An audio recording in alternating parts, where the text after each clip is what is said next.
You got it. T-2. Shots already up. You do.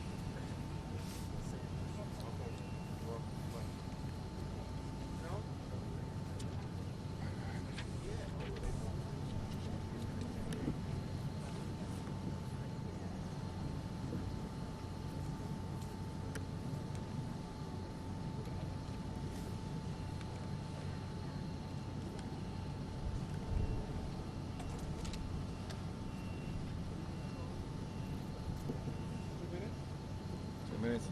Yeah. Long as 2 minutes.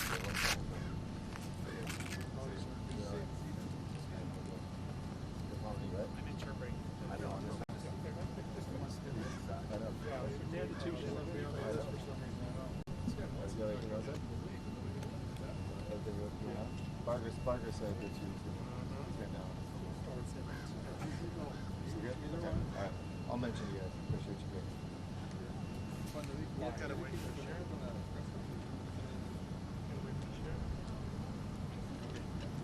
What's your office? Okay. We had another guy who was working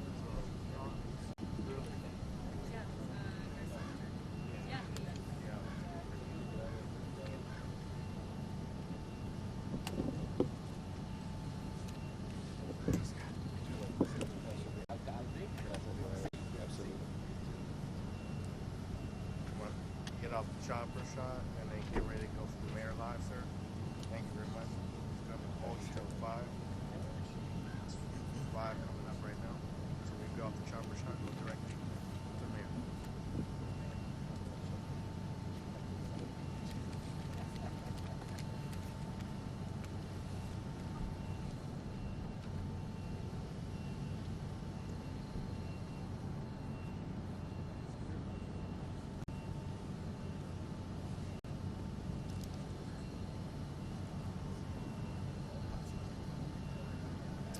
Okay, that's good.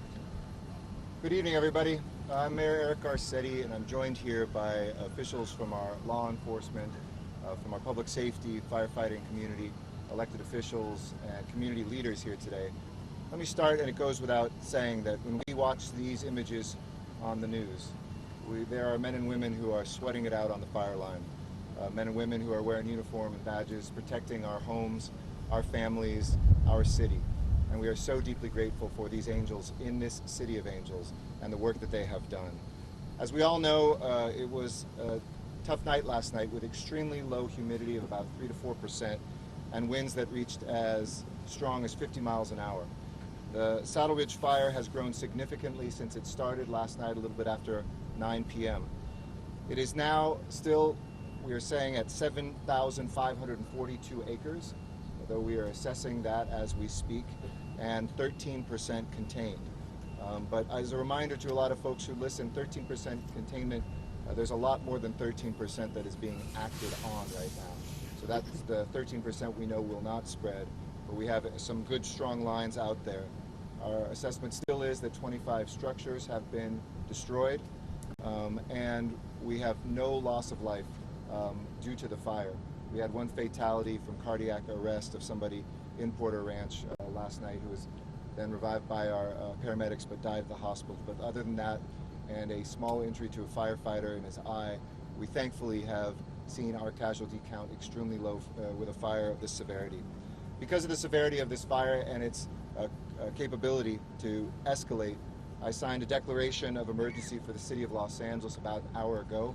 That's been received by the county, and our state officials will speak to the state declaration as well. And I want to thank Governor Newsom, who I've been in touch with since last night, for his assistance here and in Riverside County to ensure that we have the resources necessary to knock down these fires and to protect our communities.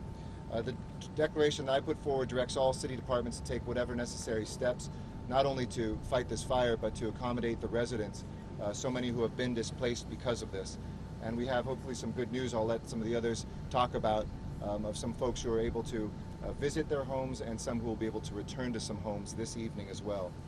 Just a review, we have 500 firefighters from Los Angeles City Fire Department and about 500 firefighters from our partner agencies that are on the line, including in the air and some of the strike teams that we have in the hills. and we want to thank those extraordinary first responders that have been out there. The evacuation order now affects about 100,000 people, that we hope to see that come down, but we will, and I think people understand this, not be bringing people back so early that they could be endangered. It's not the fire itself, but the danger of wind taking an ember, blowing it someplace, and seeing entire neighborhoods overnight get lit up that we want to make sure that we protect you from. So if you're in an evacuation area, remind you, as soon as you get that order, you should already be ready now if you're in those areas. Prepare your stuff and get ready to go. If you hear that, though, we do not expect to be expanding those orders, but we will see overnight how the winds behave. We also expect these winds to be with us for about 24 hours more. The Santa Anas, after that, will get some winds in from the ocean, and we want to see which directions those blow on Sunday to ensure that people are safe as well. But right now, we still have the mandatory evacuations that are in place for all of Porter Ranch north of the 118 freeway from Reseda to DeSoto, Oak Ridge Estates north of the 210 freeway, and west of Balboa north of Cessna to the Ventura County border, with DeSoto as the western border. We'll be making some announcements about folks south of the 118 briefly in a moment. Our evacuation centers remain open, and thank you to all our volunteers. Please, folks, if you want to make donations or help people out, do those at those centers and not at our fire stations. But at Mason Park, the Granada Hills, Northridge, and Lanark recreation centers, they're open and accepting arrivals. Both the council members will give you a little bit more detail of those that are filled and those that still have spaces as well. And evacuation centers can take small pets. For larger animals, we still have space as well, and Councilmember Rodriguez and Lee will speak to that too. You can find a complete list of all this information at emergency.lacity.org. And please take this opportunity, as always, whether it's an earthquake or a fire, to sign up for Notify LA at notifyla.org, which will give you the most up-to-date information. We also have 330 police officers, and you'll hear shortly from our police chief, who are here to protect our property, our neighborhoods, our homes, and to assist in some news that we'll be announcing shortly. But these winds and dry weather do present considerable challenges, so be safe. Safe with yourself, safe with your family. This is not a fire that you can fight in your home. Leave it to the professionals. As I mentioned, if you have donations, please don't bring them to fire stations. Bring them to your council members and to some of the rec centers that we're at. And their monetary donations can also be sent to the Red Cross. It's the best place that we can go forward. I'll come back to say a few words in Spanish, but let me toss it over to the man who's been leading the firefighters from LA City and been in charge of this Joint Command Center. We appreciate his great work, Chief Ralph Terrazas. Thank you, Mayor. Good evening. This afternoon, I had the opportunity to fly the perimeter of the fire in one of our helicopters, and I came away with three strong impressions. Number one, our firefighters did an amazing job last night and today. Not only the firefighters from the Los Angeles City Fire Department, but as well all the firefighters from Los Angeles County Fire Department, CAL FIRE, Angeles National Forest. I saw burns that came up to the backyard of hundreds, if not thousands, of homes. That took a lot of effort. And to not have any serious firefighter injuries is amazing. The second takeaway was that we still have active fire in the wildland. We still have active fire in the wildland. The wind, as you can feel, is still strong. So the fire in the wildland is primarily driven by the wind as well as by topography. In the flatlands, it's primarily the wind. And impression number three was that an ember, it only takes one ember, can start another fire. And as I stated this morning, embers at this fire have traveled downwind over a mile. That is why we're being very, very cautious in allowing repopulation. We want to be absolutely sure that the fire is completely out. So you should be very proud of all the firefighters on scene and police officers on scene today.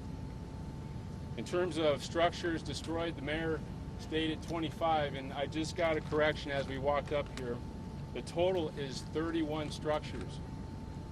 13 structures have a 100% loss, 3 have a 50% loss, 4 have a 25% loss, and 11 have a 10% loss.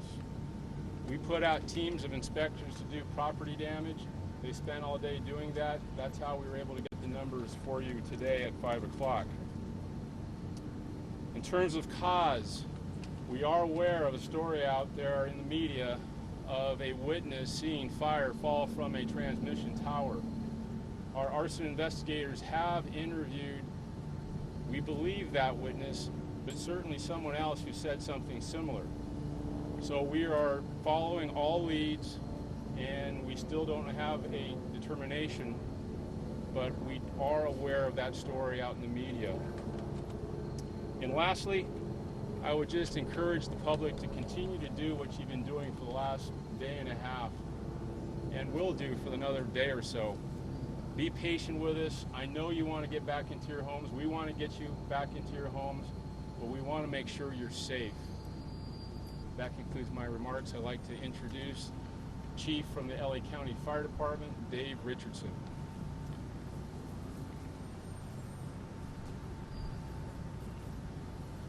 Thank you, Chief, and good evening. David Richardson, Chief Deputy Emergency Operations for the County of Los Angeles.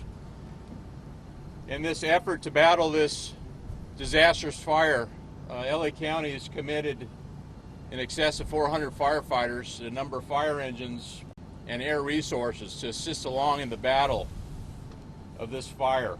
As Chief Terrasas mentioned, and the Mayor mentioned, as far as percentages of containment, there's still quite a bit of work and effort that continues to get a line around this fire.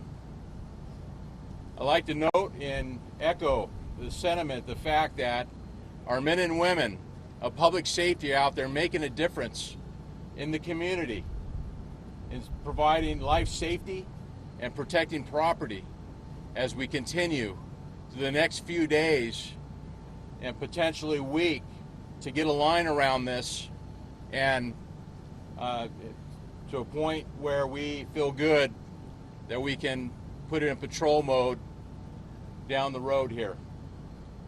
The other thing I'd like to note quickly is the fact that this is a true unified effort of not only fire service, law enforcement, public safety, again, and making that difference. And this is a true model from Southern California here in Los Angeles County, the city of Los Angeles, really an effort to make that difference and a true model to have across the country as we continue to make a positive impact. So with that, we'll continue that effort. A lot of good work will continue through the evening with the wind continues to blow, and we're hopeful we'll continue to increase the containment lines. With that, I'd like to call up Los Angeles Police Department Chief Moore. Thank you. Chief Richmond, thank you very much. And as a matter of an update, I'm prepared to provide a status report as to where the department is now, what our missions are, and what we see going on over the next 12-hour period. First, as has been said, we're in a unified command in support of this fire and achieving its extinguishing, as well as protecting the lives of everyone in which it's impacted. Secondly, the impact of this fire requiring the personnel resources that have been assigned has resulted in the department being on a citywide tactical alert.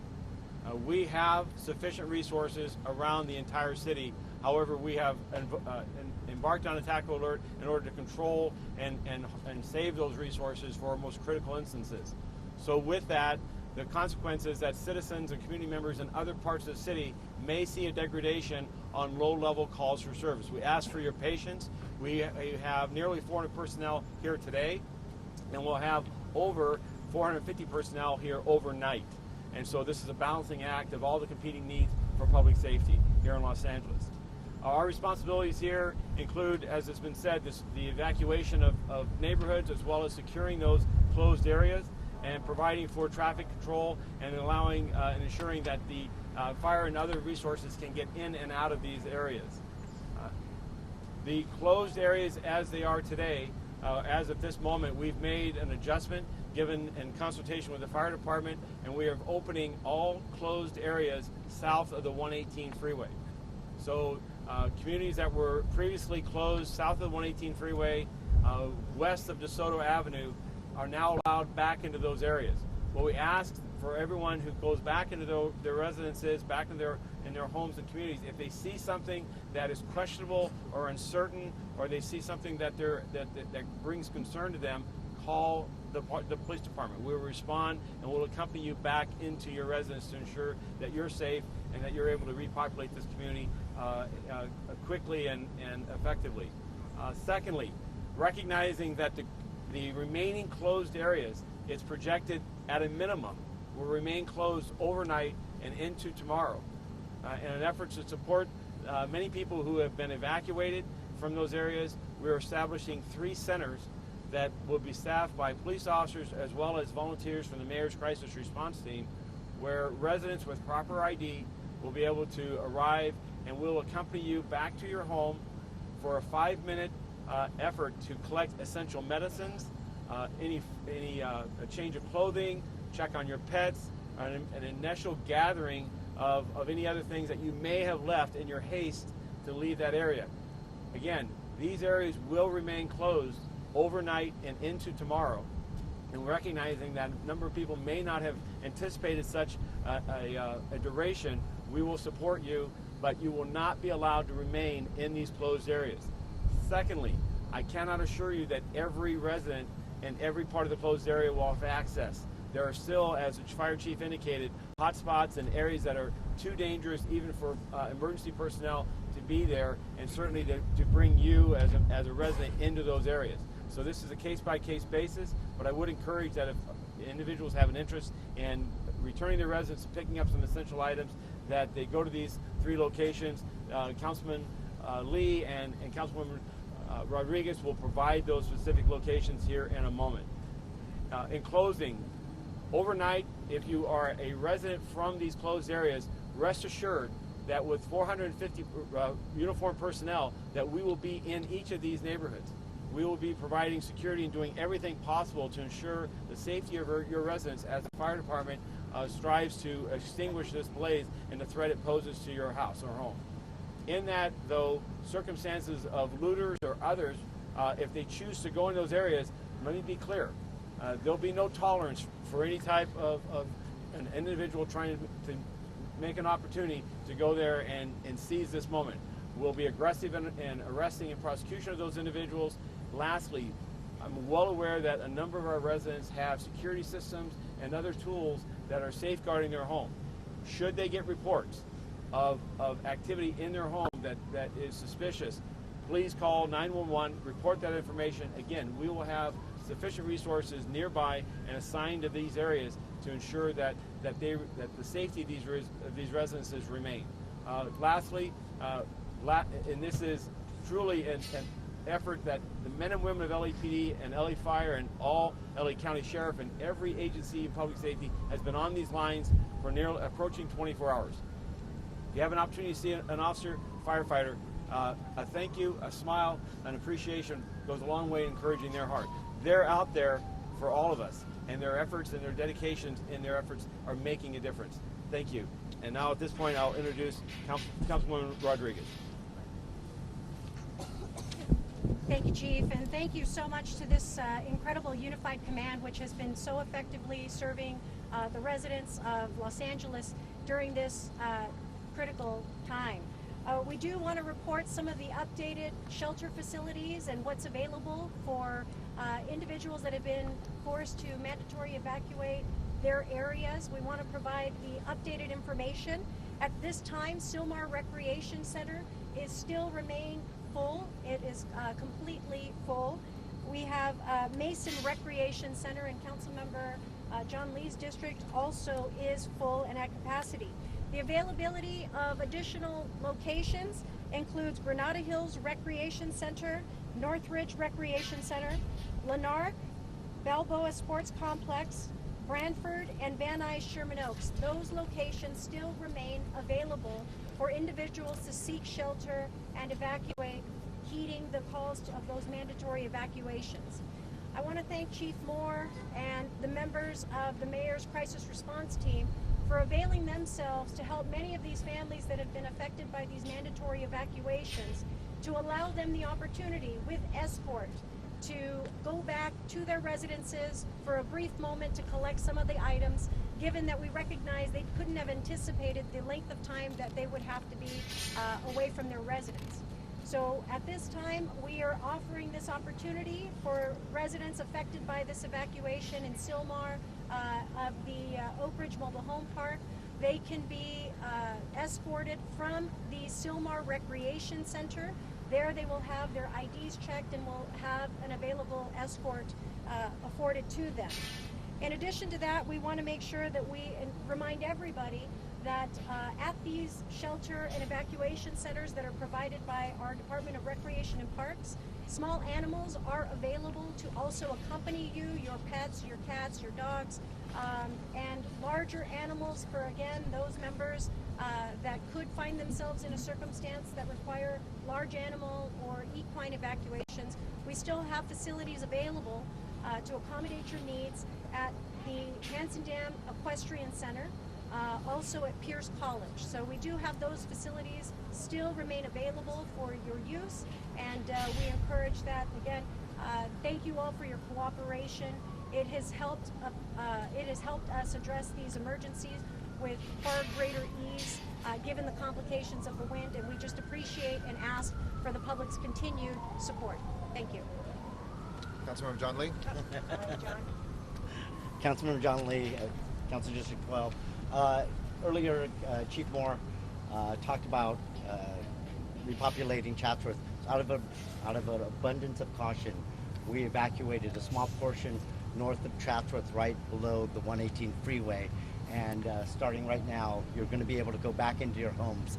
But in the areas north of the 118 in Porter Ranch, we're going to have, and in Granada Hills, we're going to have 2 locations available for residents to go to meet with police officers and have an escort. Number one, please have your IDs with you to show that you do live in these areas.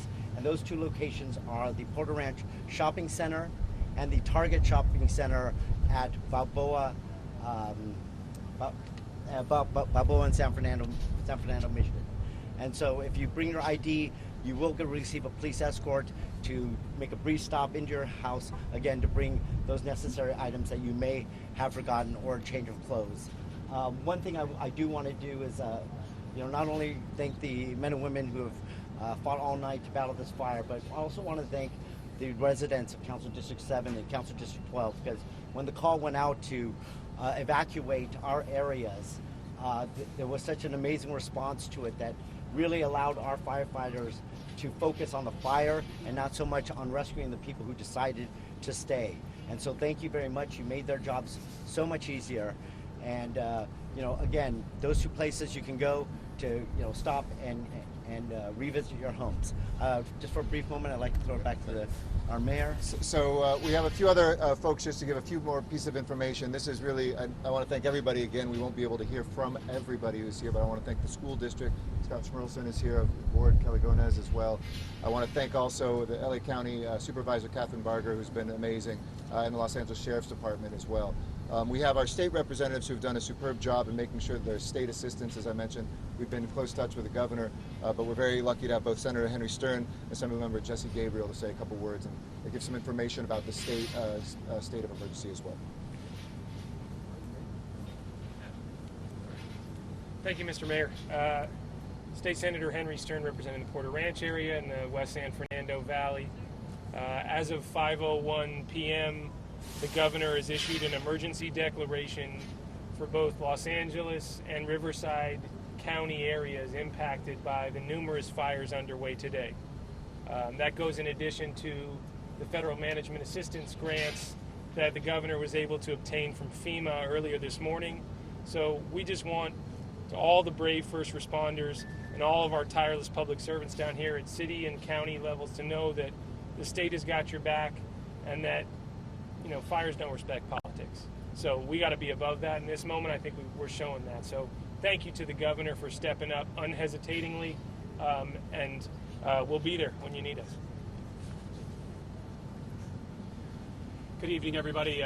Jesse Gabriel, represent the West San Fernando Valley, and the state legislature was up in Sacramento this morning with our governor, Gavin Newsom. I can assure you he is following the situation very, very closely, getting regular updates and briefings from the Office of Emergency Services. And I just want to thank the governor for his support. As the senator mentioned, he has issued a declaration of emergency that has been received by the County of Los Angeles, and he has been in contact with the White House, talking to folks in Washington, D.C., and we are working hard at the state level to ensure that there are state and federal resources to support the incredible work of the folks down here on the ground, the incredible first responders from the city and the county who have been doing great work, in addition to CAL FIRE and the CHP. So just wanted to extend to the firefighters, the police officers, everyone in uniform, assure you that the state of California is here to support those efforts. And again, thank our Governor Gavin Newsom for his work. And it's now my pleasure to introduce, to our Congressman, Brad Sherman, who's also been doing great work. Hello, I'm Brad Sherman, and for 23 years I've represented the West San Fernando Valley in Congress. October has not been a good month over the years for the Northwest San Fernando Valley. 11 years ago in October, we had the Cessnon fire in much of the same area. 4 years ago, we had the Aliso Canyon natural gas blowout, and now we have the Saddle Ridge fire. I want to thank FEMA for authorizing federal fire management grants to pay 75%, we expect, of the costs of putting out this fire. And our neighborhood was evacuated a little after midnight last night. So to my fellow evacuees, first we want to say thank you to the firefighters who are saving our homes and protecting lives. And then one practical bit of information, that is, save your receipts for food and for lodging if you've been required to evacuate. Many homeowners' insurance policies will cover it. And I know that my colleagues, Tony Cardenas and Katie Hill, and I will be seeking a declaration of a federal disaster area in order to, so the federal government will provide aid to the victims of this fire. Thank you. Thank you very much, Congressman. Thank you for that great leadership at the federal level. Finally, for information, I know a lot of people want to get home. There's a lot of question about what freeways will be open, not. I want to thank the California Highway Patrol, who's been doing great work. Captain Dennis Ford is here to update you on the openings on the 5 southbound and some projections, hopefully, for what we can do. But a lot of this will follow the fire. He'll be a final speaker. I'll say a couple words in Spanish, and then we'll open up for questions. Captain? Captain Dennis Ford with the California Highway Patrol, and hopefully some welcome information for some people trying to get home. With the full approval of the command staff for the Saddleback fire, California Highway Patrol and Caltrans are going to be lifting all closures on Interstate 5. We're also going to be lifting all closures on Interstate 405. The only remaining closure that is going to remain in effect is going to be on the 210 freeway between I-5 and the 118. State Route 14 will be open, but the slow lane of State Route 14 northbound will remain closed, so the firefighters can keep doing some work that they've been doing on the right shoulder there. And if there's any questions, we can do a sidebar afterwards. Thank you. We can take them in just a moment. También en español yo quiero decir unas palabras. Buenas tardes a todos por estar aquí con nosotros. El incendio de Saddle Ridge se ha extendido de manera significativa desde anoche. Ahora es más o menos 8,000 acres. Y hace unos momentos yo firmé una declaración del estado de emergencia por la ciudad de Los Ángeles, y el condado ha recibido esta declaración, y también el gobernador Newsom ha declarado también una emergencia. Gracias a nuestros líderes estatales, al senador Stern y también asambleísta Gabriel y gobernador Newsom. Quisiera agradecer a los valientes hombres y mujeres que están trabajando muy duro durante la noche y hoy para proteger a las vidas y los hogares de todos, y estos vecinos, nuestros vecinos y nuestros hogares. Actualmente los órdenes de evacuación ahora afectan a más de originalmente 100,000 personas, pero ahora hay nuevos números, es 70 mil residentes. In English, updated numbers on those evacuees are 70,000 estimated for about 16,000 residents, which we extrapolate as about 70,000 people, nearly 2% of the population of the city. Si usted está en una zona de evacuación, por favor, cumpla con la orden y váyase. Tenemos una cantidad de nuevos centros de evacuación abiertos. Usted puede ver una lista completa en la página emergency.lacity.org. Estamos aquí para ustedes, a proteger sus familias, sus hogares y su ciudad también. Y gracias, tenemos más de 300 oficiales del Departamento de Policía para proteger estas áreas. Y también el orden de evacuación al sur del freeway de 118 ahora no está en efecto. Las personas que viven allí pueden regresar a sus hogares y los residentes de Porter Ranch, con la asistencia de los oficiales del Departamento de Policía, pueden visitar a sus hogares para 5 minutos con su identificación. Gracias a los concejales, concejal Mónica Rodríguez y Juan Lee, por su liderazgo también. And with that, be happy to answer any questions. Any questions? Yeah, please. Mayor, given the ordinance being able to clear encampments Yes. in high-risk areas, Yes. is there any indication at this point that None whatsoever. But as I've always learned, you never know at the beginning what the actual reasons are for something. So we've heard the rumors of the lines. We're investigating everything. We have arson work folks that are investigating. But no, we have no evidence of that whatsoever. I just follow up question? Sure, of course. We heard that possibly you may have been personally impacted by these fires. Yes. Can you share with us Well, it's as Congressman Sherman is also impacted, as is Councilman Lee. There are nearly 70,000 residents. My family happens to be one of them as well. I respect and pay a great deal of tribute to the men and women of the fire department and the police department. I was on this fire in about 5:30 this morning when the members of my department knocked on our door and woke up my daughter and wife and got them out of there. So this is all of Los Angeles is going through this. We're all pulling together and we're going to get through it. Thank you. Yes, sir. Mr. Mayor, we talked about the power lines possibly. Yes. I noticed there's been some sweeting outages for strategic reasons. Right. The DWP consider turning off any power?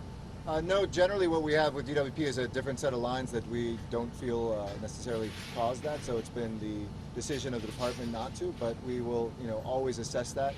We'll look at that. We'll see what happens. We, again, have leads of a couple witnesses who have talked about it. We don't know if those lines are Edison lines or DWP lines, but we will always assess that. But it was the determination of the department, no, that we did not need to have proactive mass outages in the same way that we saw in the north. And Congressman, lastly, in your area, where the gas part is, PG&E, clean area, clearing area, I guess it should be safe in that area now? SoCal Gas. SoCal Gas, sorry. Southern California Gas Company runs the Aliso Canyon Natural Gas Storage Safety Facility, natural gas storage facility. The indications are that it is safe. Obviously, all of us in Porter Ranch look forward to the day when that facility is shut down. Other questions? Okay, thank you all very much. We appreciate it. Well, again, all information we will continue to put out. Go to lafd.org/news. That's the latest ones. You can also follow at Mayor of LA for latest tweets.